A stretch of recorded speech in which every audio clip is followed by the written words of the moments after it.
Halo adik-adik manis, gimana kabarnya hari ini? Sehat? Alhamdulillah. Sebelumnya saya meminta maaf karena ini kondisi saya lagi di luar, jadi mungkin kalau ada sedikit noise dari angin atau motornya Lek Karimo yang bolak-balik, jadi mohon dimaafkan aja ya. Saya perwakilan dari kelompok 4, nama saya Fakhriana Nugraha, dan kami akan mempresentasikan tentang komputer dan industri.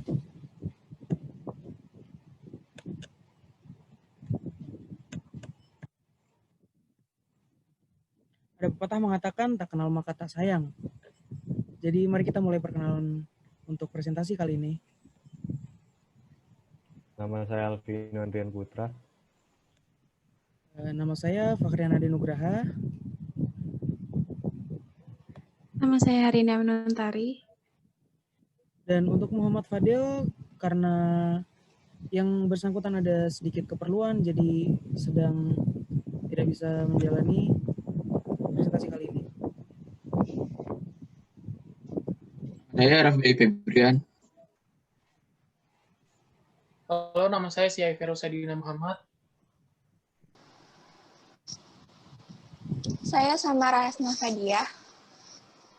Dan mari kita mulai presentasinya. Berikut ini adalah apa-apa aja sih yang bakal kita bahas di dalam komputer dan industri. Yang pertama ada aplikasi dan manufaktur. Lalu dilanjut dengan robot dan industri, penggunaan dan pengembangannya, alasannya kenapa menggunakan robot, lalu ada otomasi perindustrian, lalu kita juga akan membahas CAD, CAM, juga tidak lupa CIM dan aplikasi non-industri. Untuk materi pertama yang akan saya sampaikan sendiri, yaitu tentang aplikasi dan manufaktur. Apa sih aplikasi itu? Aplikasi itu adalah sebuah perangkat lunak yang tertanam di dalam komputer yang memanfaatkan kemampuan komputer tersebut untuk melaksanakan tugas-tugas tertentu. Lalu apa itu manufaktur? Manufaktur itu adalah cabang industri yang menggunakan peralatan, tenaga kerja, dan proses untuk mengubah barang mentah menjadi barang jadi. Nah, jika kedua hal tersebut digabungkan, maka pengertiannya adalah sebagai berikut. Aplikasi manufaktur merupakan perangkat lunak yang menggunakan kemampuan komputer untuk menunjang produksi suatu barang, mulai dari proses designing, proses pembuatan bahan mentah tersebut menjadi barang jadi, serta quality control dari hasil barang tersebut. Robot dan industri. Robot yaitu suatu alat menyerupai manusia, namun struktur tubuhnya tidak menyerupai manusia, melainkan terbuat dari logam. Beberapa ahli robotika berupaya memberikan beberapa definisi, yaitu menurut Robot Institute of America, robot yaitu sebuah manipulator yang dapat diprogram ulang untuk memindahkan tool, material, atau peralatan tertentu dengan berbagai program penggerak untuk berbagai tugas, dan juga mengendalikan serta mensinkronkan peralatan dengan pekerjaannya. Ada juga menurut ofisial Jepang, robot yaitu sebuah sistem mekanik yang mempunyai fungsi gerak analog untuk fungsi gerak organisme hidup, atau kondisi dari banyaknya fungsi gerak dengan fungsi intelijen. Next.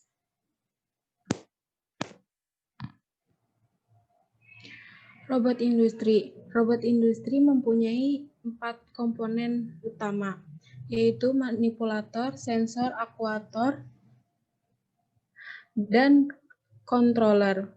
Manipulator yaitu bagian mekanik yang dapat berfungsi untuk memindah, mengangkat, dan memanipulasi benda kerja. Sensor, komponen berbasis instrumentasi atau pengukuran yang berfungsi sebagai pemberi informasi tentang berbagai keadaan atau kedudukan dari bagian-bagian manipulator. Aktuator, komponen penggerak yang jika dilihat dari prinsip penghasil geraknya dapat dibagi menjadi 3 bagian, yaitu penggerak berbasis motor listrik, motor DC, dan motor AC. Controller, rangkaian elektronik berbasis mikroprosesor yang berfungsi sebagai pengatur seluruh komponen dalam membentuk fungsi kerja. Next. Robot manipulator. Secara umum, struktur robot dapat dibedakan menurut sumbu koordinat yang digunakan. Ada robot Cartesian, robot silindris, robot spherics atau polar, robot skara atau selective compliance assembly robot arm. Ada juga robot artikulasi. Robot Cartesian, struktur robot ini terdiri dari 3 sumbu linier atau prismatik. Masing-masing sumbu dapat bergerak ke area sumbu X, Y, Z. Keuntungan robot ini adalah pengontrolan posisi yang mudah dan mempunyai struktur yang lebih kokoh. Robot silindris. Struktur dari robot ini terdiri dari horizontal arm dan vertical arm yang dapat berputar pada basil landasannya. Kemampuan jangkauan berbentuk ruang silinder yang lebih baik, mempunyai sudut ujung lengan terhadap garis penyangga tetap. Konfigurasi ini banyak diadopsi untuk sistem G3 atau scan karena struktur yang kokoh untuk tugas mengangkat beban. Robot spherics atau polar, konfigurasi struktur robot ini mirip dengan sebuah tank di mana terdiri dari rotary base, 11 pivot, dan telescopic arm. Keuntungan dari robot jenis ini adalah fleksibel mekanik yang lebih baik. Robot skara atau selective compliance assembly robot arm. Robot assembly bisa didesain menurut koordinat Cartesian, silindris maupun spherics. Pada beberapa aplikasi, hanya membutuhkan sumbu gerak vertikal, misalnya robot assembly, yang masing-masing komponen pada PCB. Robot ini mempunyai lengan dengan 2 artikulasi, sedangkan wrist mempunyai gerakan linear dan rolling. Robot artikulasi. Robot ini terdiri dari 3 lengan yang dihubungkan dengan 2 revolve joint, elbow joint menghubungkan force arm dengan upper arm. Shoulder joint menghubungkan upper arm dengan base. Konfigurasi ini paling populer untuk melaksanakan fungsi layaknya pekerja pabrik, seperti mengangkat barang, mengelas, memasang komponen mur dan baut, dan juga sebagainya. Struktur lengan sendi cocok digunakan untuk menjangkau daerah kerja yang sempit dengan jangkauan yang beragam. Next. Manfaat robot. Seiring waktu, teknologi bertumbuh semakin maju. Aplikasi robotika juga semakin mutakhir dan maju. Mulai dari sekadar memilih dan meletakkan hingga pada proses perakitan dan pengelasan. Pabrik yang otomatis berarti mengimplementasikan berbagai sistem kontrol yang mengelola peralatan dan mesin. Tujuan otomatisasi adalah untuk mengoperasikan pabrik secara lebih efisien, produktif, dan menghasilkan output yang memiliki kualitas lebih tinggi. Menginstal robot ke dalam pabrik membantu bagian-bagian yang otomatis dalam lini produksi. Pekerja-pekerja yang otomatis dilaksanakan dalam waktu yang lebih singkat.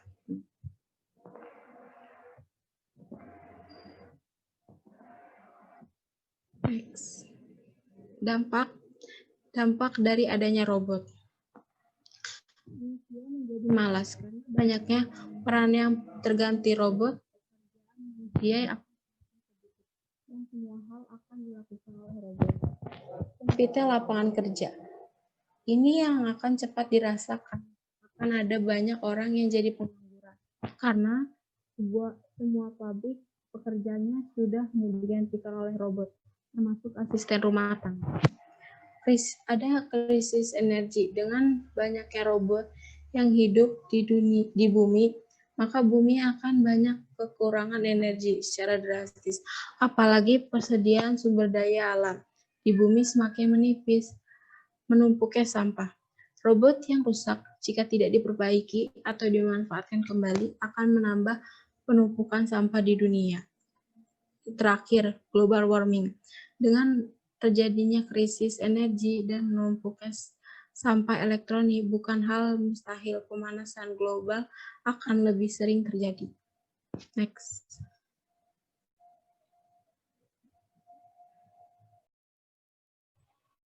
Oke, selanjutnya kita akan membahas penggunaan dan pengembangan.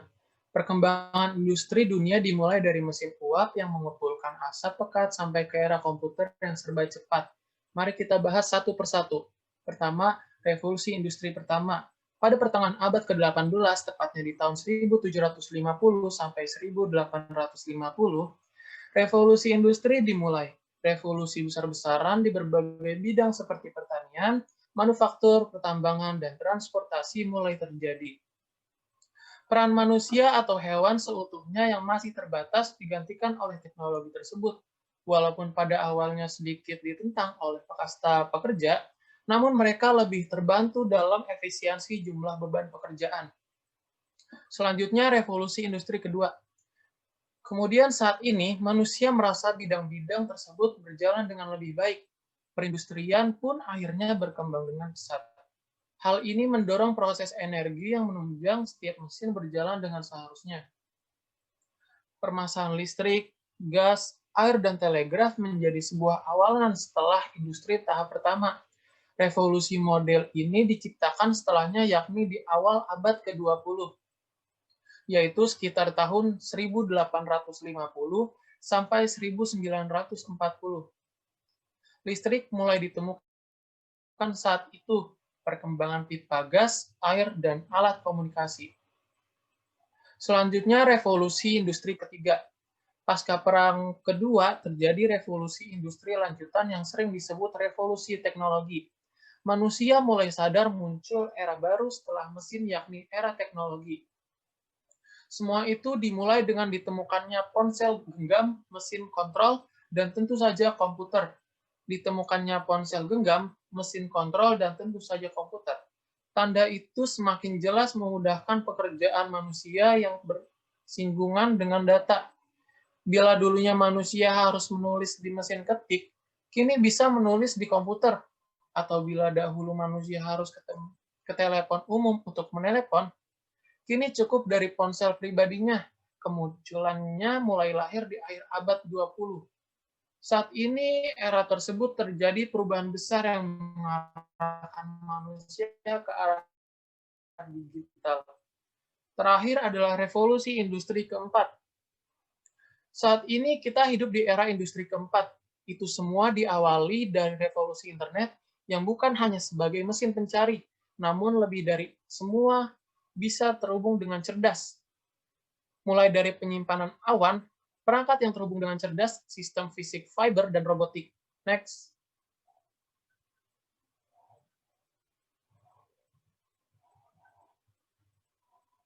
Komputer telah digunakan secara luas karena memungkinkan proses produksi di dalam industri lebih efisien dan lebih efektif. Dalam proses produksi komputer dapat digunakan untuk pengawasan numerik atau pengawasan proses atau yang biasa disebut dengan kontrol proses. Jadinya semua teknologi tersebut tidak menggunakan sistem manual atau dijalankan oleh manusia lagi. Beberapa penggunaan komputer dalam bidang industri contohnya seperti numerik kontrol atau pengawasan numerik, proses kontrol atau pengendalian numerik, dan yang terakhir adalah memanfaatkan robot yang secara otomatis. Next.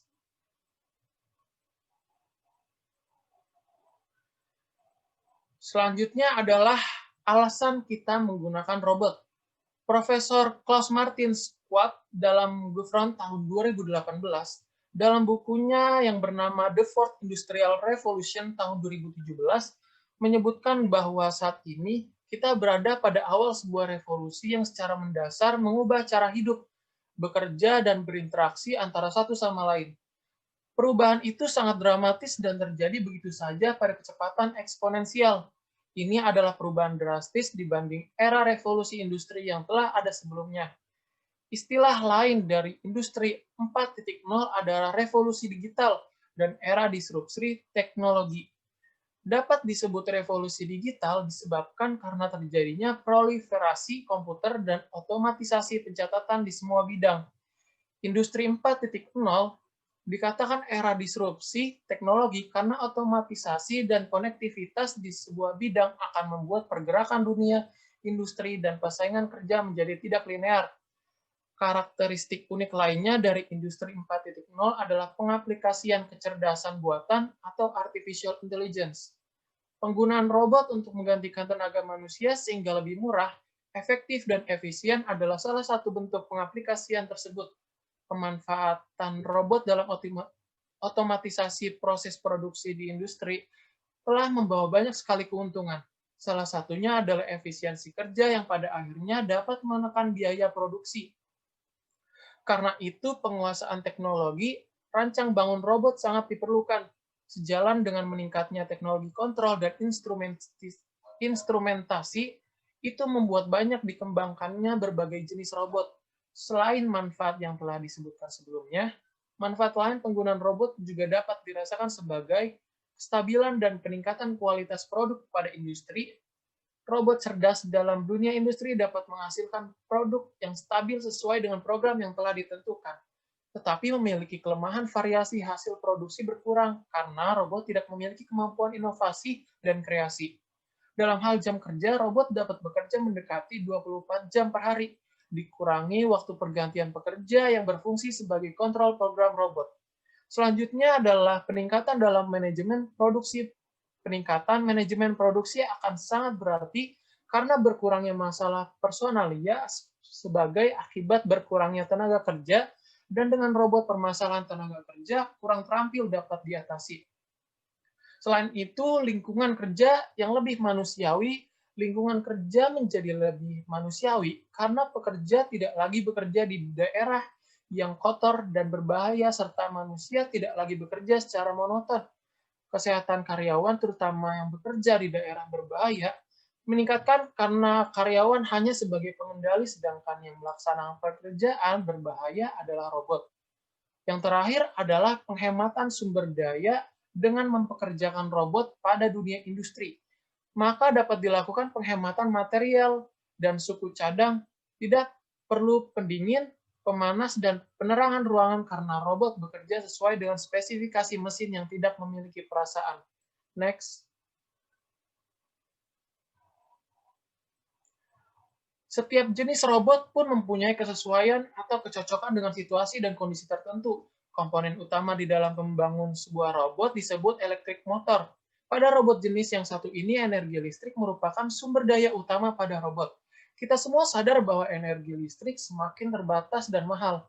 Karena itu diperlukan alternatif atau teknologi lain dalam membangun robot, terutama di bidang industri. Pneumatic system adalah salah satu pilihan di dalam pengembangan robot untuk industri.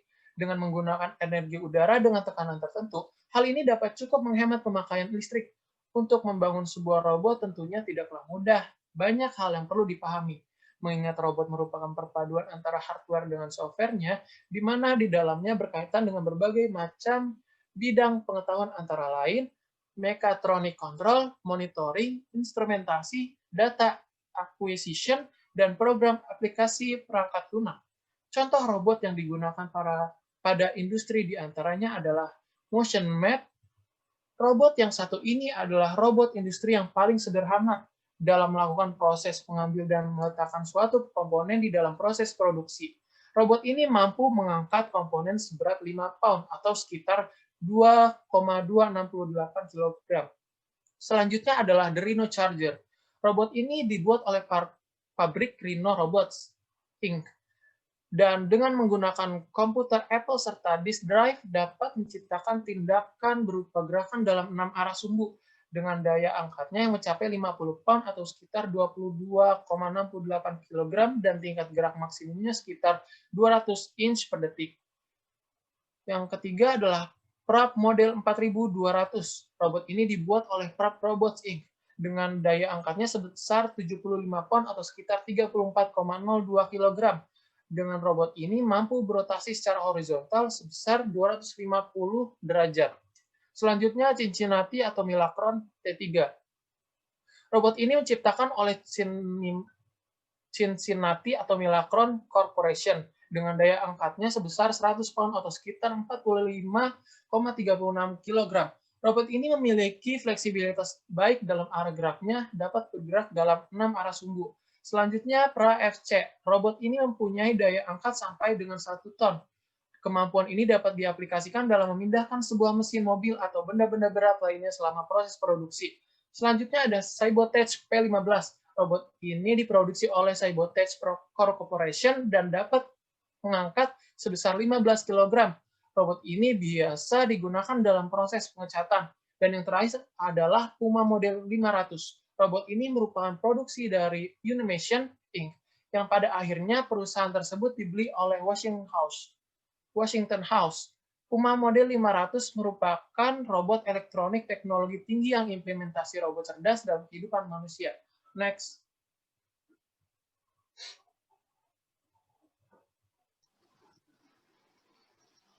Selanjutnya ada otomasi perindustrian. Otomasi industri ini adalah perangkat teknologi yang menggunakan sistem dan perangkat kontrol seperti perangkat lunak komputer dan robotika untuk memungkinkan operasi otomatis proses dan mesin industri tanpa memerlukan operator manusia. Nah, selanjutnya, next.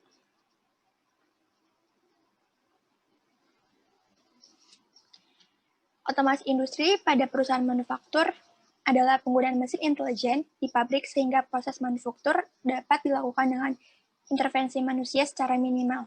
Ini melibatkan penerapan berbagai sistem kontrol untuk memungkinkan peralatan operasi dijalankan sendiri dengan sedikit intervensi manusia. Tugasnya membutuhkan kecepatan, daya tahan, dan presisi. Otomasi industri dapat dicapai dengan beberapa cara yang berbeda. Di antaranya ada mekanik, listrik, elektronik, hidrolik, pneumatik, dan komputer. Nah, biasanya dua atau lebih cara ini digunakan dengan mengombinasi teknik tersebut. Contohnya seperti pada pabrik kapal dan pesawat terbang canggih, saat ini menggabungkan semua teknik itu. Manfaat utama otomasi pabrik ini mencakup proses operasi yang lebih ramping, yang membutuhkan lebih sedikit energi, lebih sedikit material, dan pengurangan limbah tenaga kerja. Ini dapat mengarah pada peningkatan kualitas, akurasi, dan presisi. Kelemahannya termasuk biaya litbang dan pemasangan peralatan yang tinggi. Next.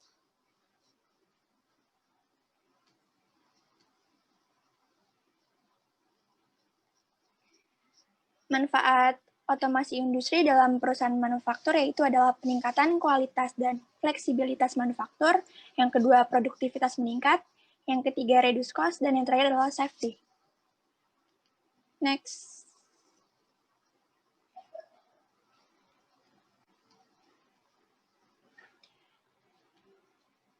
Dalam sistem otomasi industri, fasilitas manufaktur dapat menggunakan kombinasi berbagai tingkat atau tingkat otomasi untuk membangun proses manufaktur.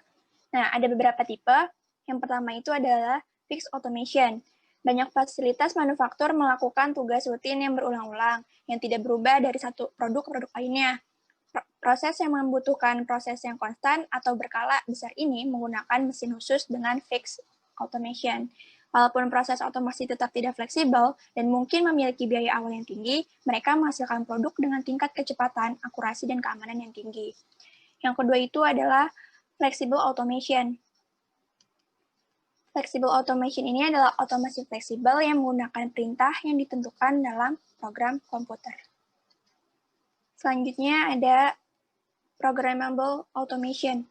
Nah, tugas-tugas manufaktur ini ditangani oleh program komputer yang memberikan instruksi spesifik kepada mesin. Yang terakhir itu adalah integrated automation. Otomasi terintegrasi sepenuhnya ditangani oleh komputer dan proses kontrol dengan kelibatan manusia secara minimal. Next.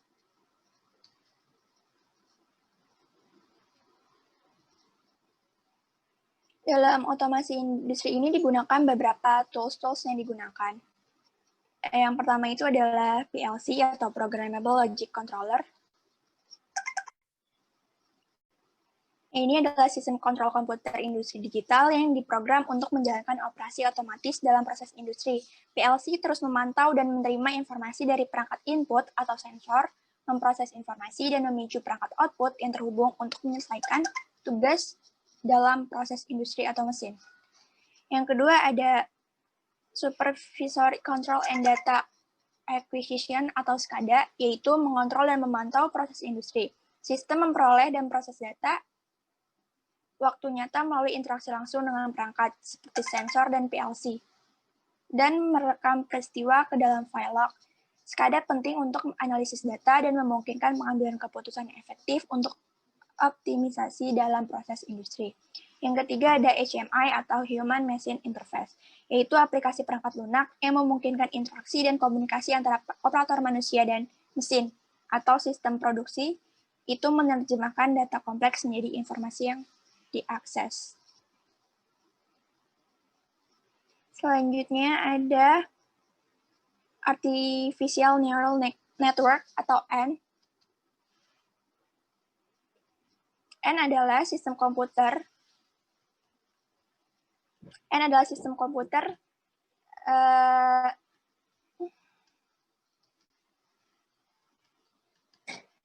Yang digabungkan seperti otak manusia, jaringan node neuron yang saling berhubungan. Di sini mensimulasikan cara otak manusia menganalisis dan memproses informasi. Selanjutnya ada DCS atau Distributed Control System, yaitu jaringan pemantauan pusat yang menghubungkan perangkat dengan kontrol berbagai elemen dan dalam sistem otomatis. Yang terakhir itu adalah robotik, yaitu secara efisien melakukan tugas dalam situasi yang rumit atau berbahaya, meningkatkan aliran dan kualitas produksi, dan meningkatkan keselamatan bagi karyawan. Next.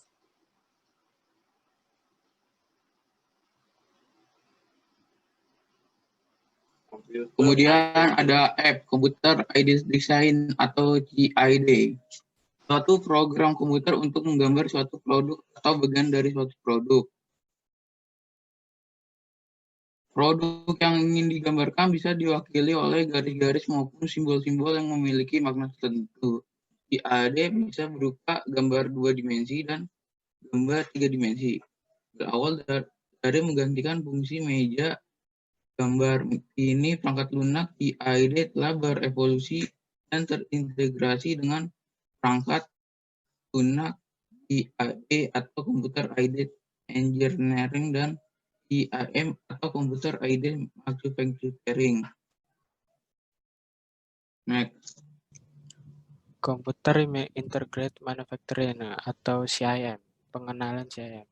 CIM yang bisa disebut dengan Computer Integrated Manufacturing adalah sebuah metode sebuah proses manufacturing di mana keseluruhan proses produksinya dikendalikan oleh komputer atau yang biasa disebut manager station.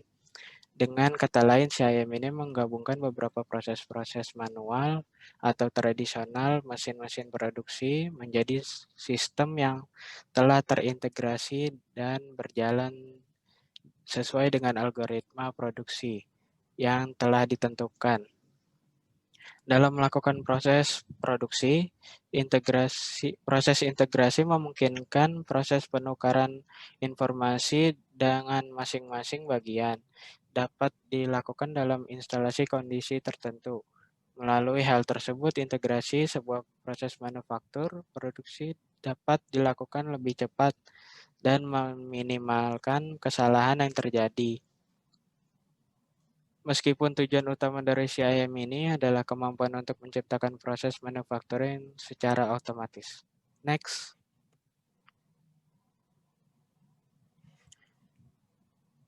CIM merupakan filosofi manajemen di mana seluruh fungsi yang terdapat dalam proses perencanaan hingga proses manufaktur dirasionalisasikan secara terintegrasi dengan penerapan teknologi komputer, komunikasi, dan informasi.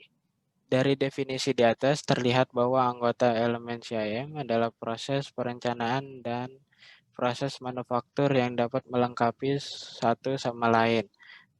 Rasionalisasi dalam konteks ini adalah suatu sistem pada proses manufaktur di mana mulai dari bahan baku, proses pengolahan, hingga menjadi bentuk produk akhir dianalisis. Dengan tujuan agar setiap elemen dapat proses manufaktur dapat dirancang untuk memberikan tingkat efisiensi dan efektivitas yang baik disesuaikan dengan proses perusahaan. Dengan mengaplikasikan konsep CIM, berarti setiap aliran material, proses, produk, dan informasi di lantai pabrik harus dimonitor secara akurat agar gangguan sekecil apapun pada proses produksi dapat terdeteksi. Gangguan pada menunda operasi dan dapat pula menyebabkan rencana produksi menjadi tidak terrealisasikan. Situasi seperti ini membutuhkan kemampuan perencanaan proses yang benar-benar real time, serta didukung oleh perencanaan produksi yang fleksibel. Kecepatan reaksi sistem manufaktur akan dipengaruhi oleh kemajuan pekerjaan informasi lainnya dari lantai pabrik. Data informasi tersebut harus dapat dianalisis secara cepat dan akurat, sehingga hasilnya dapat digunakan sebagai landasan untuk mengambil keputusan ataupun memprediksi perilaku sistem manufaktur yang sedang berlangsung. Next. Salah satu tujuan CIM adalah untuk mencapai gabungan dan integrasi dari Island of Automation tersebut. Untuk mencapai tujuan tersebut, CIM memiliki hardware dan software, yaitu sebagai berikut. CIM hardware yang terdiri manufacturing equipment seperti mesin CNC, kabel, modem, sensor, printer, CAD atau CIM system, controller, barcode reader, mesin inspeksi komputer. Next. CIM software yang terdiri dari program-program komputer yang mencakup beberapa fungsi seperti sistem informasi manajemen, sales marketing, job tagging, analysis simulation, order entry, material handling, monitoring, database management. Next. Implementasi CIM. Menyederhanakan proses produksinya, perencanaan produk organisasi pabrik sebagai dasar yang penting untuk mengotomasikan perintegrasian, mengotomasikan proses-proses produksi dan fungsi-fungsi bisnis yang mendukung dengan komputer mesin dan robot. Mengintegrasikan seluruh proses produksi dan pendukung dengan memakai komputer, jaringan komunikasi, dan teknologi informasi yang lain. Komunikasi digunakan untuk membantu membuat desain produk yang lebih baik melalui penggunaan computer aided engineering (CIA) dan computer aided design (CAD). Sedangkan computer aided processing planning (CAPP) digunakan untuk membantu membuat desain proses produksi. Yang lebih baik, komputer juga dapat digunakan merencanakan kebutuhan bahan baku. Penggunaan teknologi pada masing-masing fungsi tersebut menghasilkan teknologi CNC, CNC disebutnya itu bisa Computer Numerical Control, kalau VMS itu Flexible Manufacturing System, CAD itu Computer Aided Design, CAPP itu Computer Process Planning, CIM itu Process Planning, DNC Direct Distributed Control, CAPM Computer Aided Production Management. Dari definisi tersebut terlihat bahwa elemen CIM adalah desain dan manufacturing, di mana manufacturing melengkapi perencanaan produksi, pengendalian produksi, dan proses produksi. Next. Aplikasi non-industri dalam bidang kesehatan dan medis. Dalam bidang ini kita dapat keuntungan, yaitu dapat memperlancar kesehatan dan medis, mendapat pendataan resep, dosis, dan harga obat, alat pendiagnosa penyakit, dan juga penganalisasian organ manusia. Next. Dalam bidang militer, yaitu robot penjinak bom Morolipi V2. Robot hasil karya Lembaga Ilmu Pengetahuan Indonesia atau LIPI ini diaplikasikan untuk mensubstitusi robot-robot impor yang digunakan TNI dan Polri, mengurangi ketergantungan terhadap luar negeri dalam hal teknologi pertahanan, dan dapat diverifikasikan untuk aplikasi mobile robot lainnya. Keunggulannya adalah 1. Perancangan berbasis pesanan sesuai kebutuhan pengguna. 2. Memaksimalkan potensi dalam negeri. 3. Perbaikan dan perawatannya yang mudah. 4. Mampu melewati tanggul dan tangga dengan slope 160 dan bisa untuk memotong kabel berdiameter 3 mm untuk menjinakkan bom. Next. Lalu yang ketiga dalam bidang tata boga. Robot Motoman SDA-1 dari perusahaan Yaskawa Electric yang bisa memasak makanan okonomiyaki atau makanan khas Jepang. Robot humanoid yang dapat menjual es krim di theme park, tepatnya di Tokyo Summerland. Next. Lalu dalam bidang olahraga yaitu robot Muraita Seiko-chan. Robot ini dimodelkan seperti anak TK perempuan. Lalu dia dapat mengendalikan sepeda roda 2, berdiri dengan 1 roda, dan mempunyai sensor untuk menjaga keseimbangannya. Next.